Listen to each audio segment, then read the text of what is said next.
I invite you to share your story. Will do. Thank you very much, Ricky. Thank you. Welcome, everyone.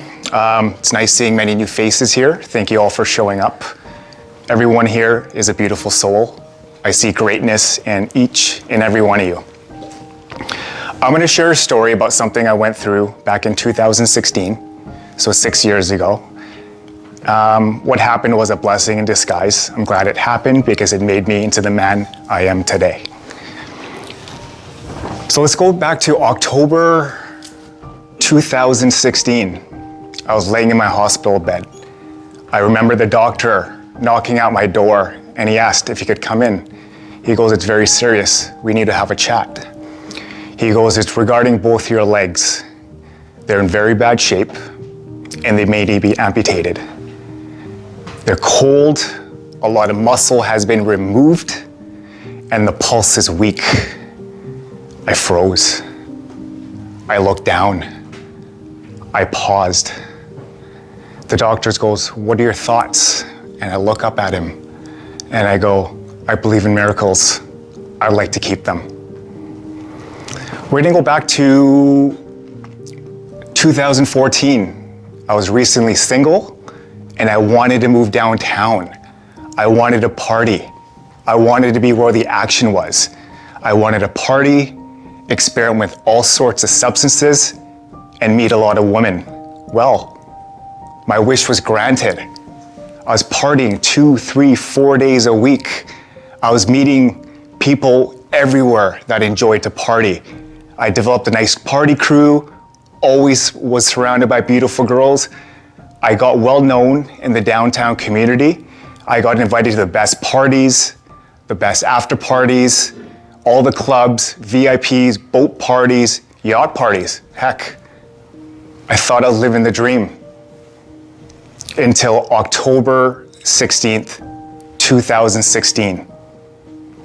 That night, it was a Sunday night, and I was having a blast, of course. I was partying.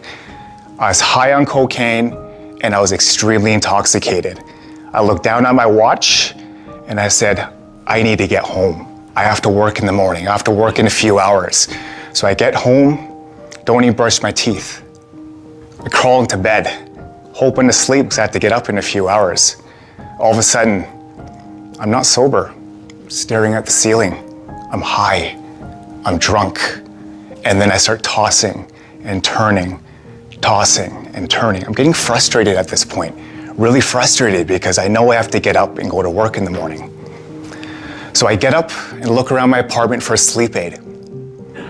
Can't find any sleep aids, nothing in my apartment. Then I go to my kitchen and I open the fridge. Voila, a big water bottle full of GHB.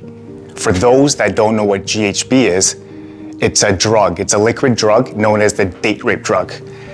Take it in small quantities, you feel euphoric, you feel high, you feel really good.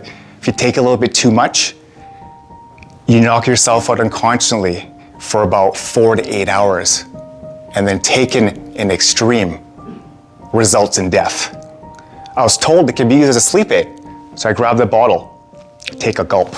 It's sour, doesn't taste the greatest. I take another gulp. Should have stopped there. Take another gulp. The third gulp turns into a double gulp. I look at the water bottle, it's nearly empty. Put it back in the fridge. Crawl back into bed. I bypassed 2 of my alarm clocks and I woke up. And the reason why I woke up, because I woke up in pain. And I was also dazed and confused because half of my body was on the ground, head down, feet on the bed, and then the other half was on the bed. So I was in a bit of pain on my face. I think I might have hit my head. I had a bloody nose. My lower limbs were extremely painful. I didn't know where this pain was coming from or how I got this pain.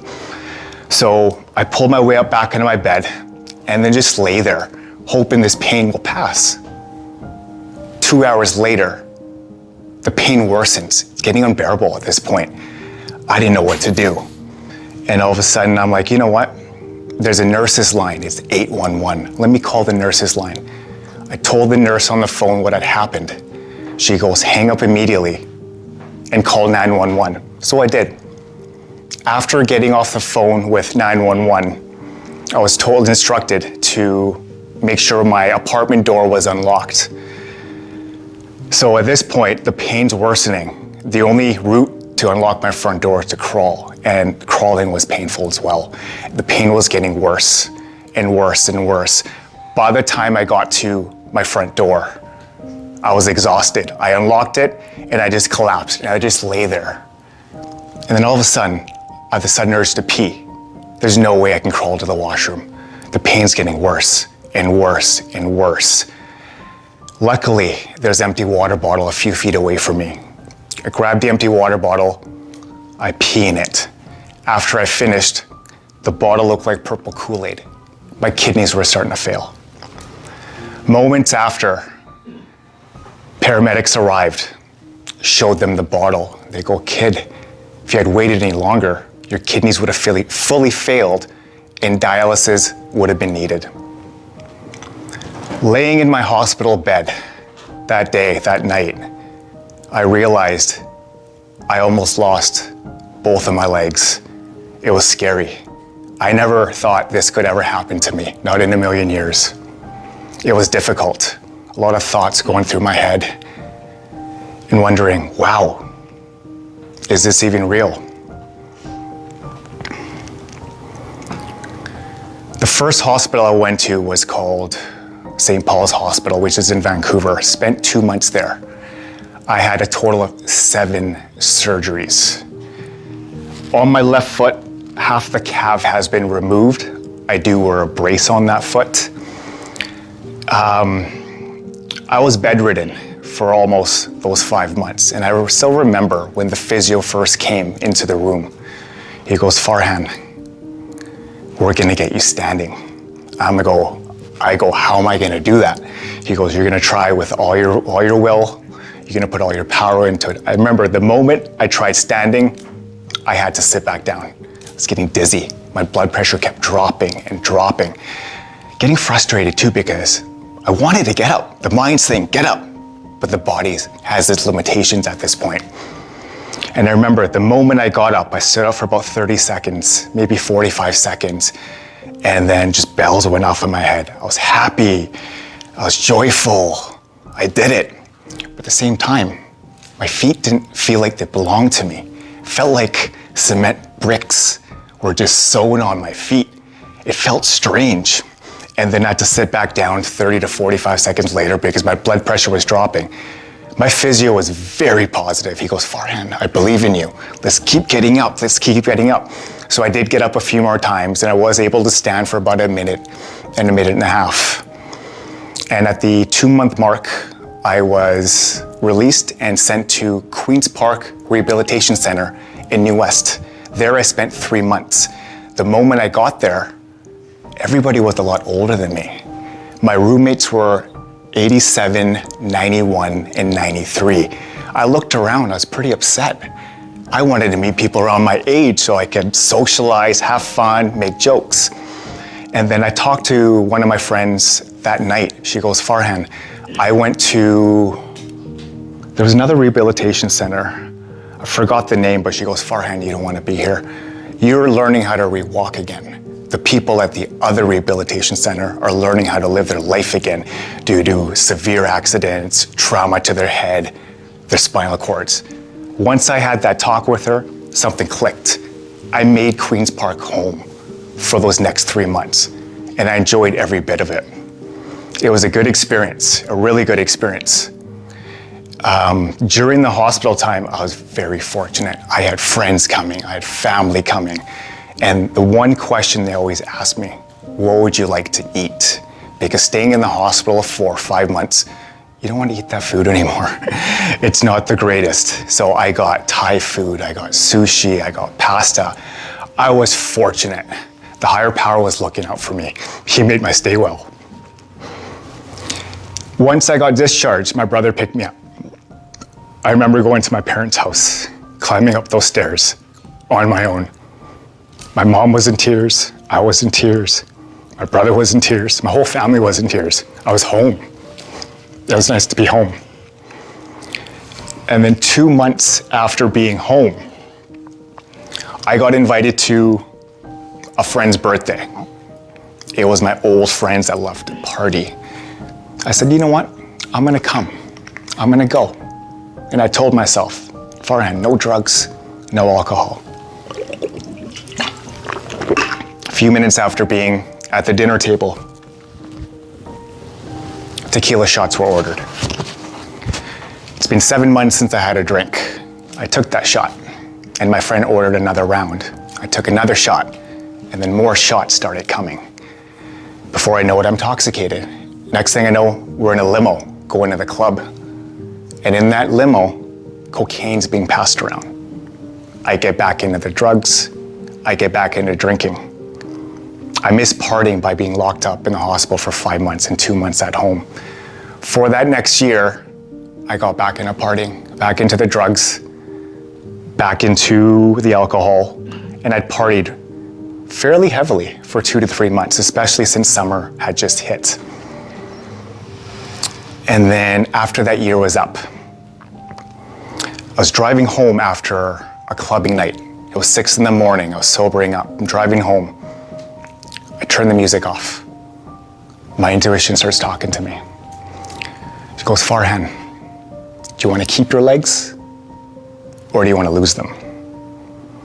And in my mind, I absolutely want to keep them. My intuition goes, if you cannot drink or do drugs for 30 days, you'll never do drugs or drink ever again. After those 30 days had passed, I told myself, I'm going forward. I'm never going backwards again. Last month was my 5-year sobriety. I'm happy in the life I live now. During the party phase, and even after I came out of the hospital and decided to go sober, I still didn't believe in God. I thought, once we die, that's it. We go to bed and just never wake up again. My parents always told me the soul lives forever, but I didn't really know what a soul was. I guess I was distracted with going out, partying, drugs, women. But there's more to life than partying and chasing fun and chasing pleasure. Until I saw this Facebook article. It talked about the soul and the universe and what happens after we die. And that got me very interested. I said, there's life after death? I was intrigued. I go, this is unbelievable. And then of course I had some chats with my parents about life, about God, the higher power, the universe. And then from that day onwards, I go, wow, what happened to me was a blessing in disguise. There was a reason why it happened, and I was grateful. And when I was in the hospital, not once did I say, why me? I said, try me. Even though that one time standing up was difficult. And even though the doctors had said that they may need to amputate my legs, and even after the hours and hours and hours of rehabilitation, they also said I'd never walk again. But in my mind, I knew I'd walk. And not only would I know I would walk, I would jog, I would cycle, I would squat at the gym. Last summer, I went to Eileen Daly Park. There's a track, and I told myself, I'm gonna jog a lap. Train the body. I trained the mind. The mind is so powerful. The body has limitations, however, the mind doesn't. I visualized before I was about to run, and I did it. I was able to jog. No aches, no pains. I had the strength. Not because of me, well, part of it was me. I believed in the higher power, and then he also believed in me.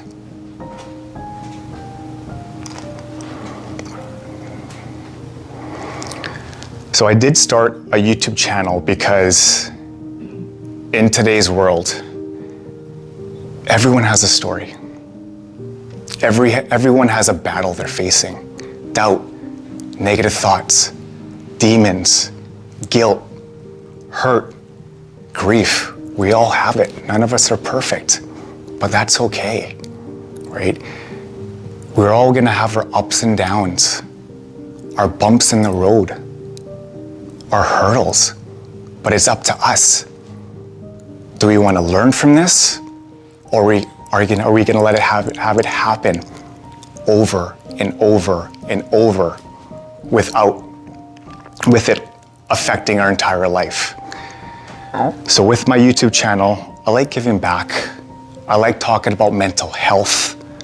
I like talking about affirmations, positive quotes. Change your mind and you'll change your entire life. Thank you.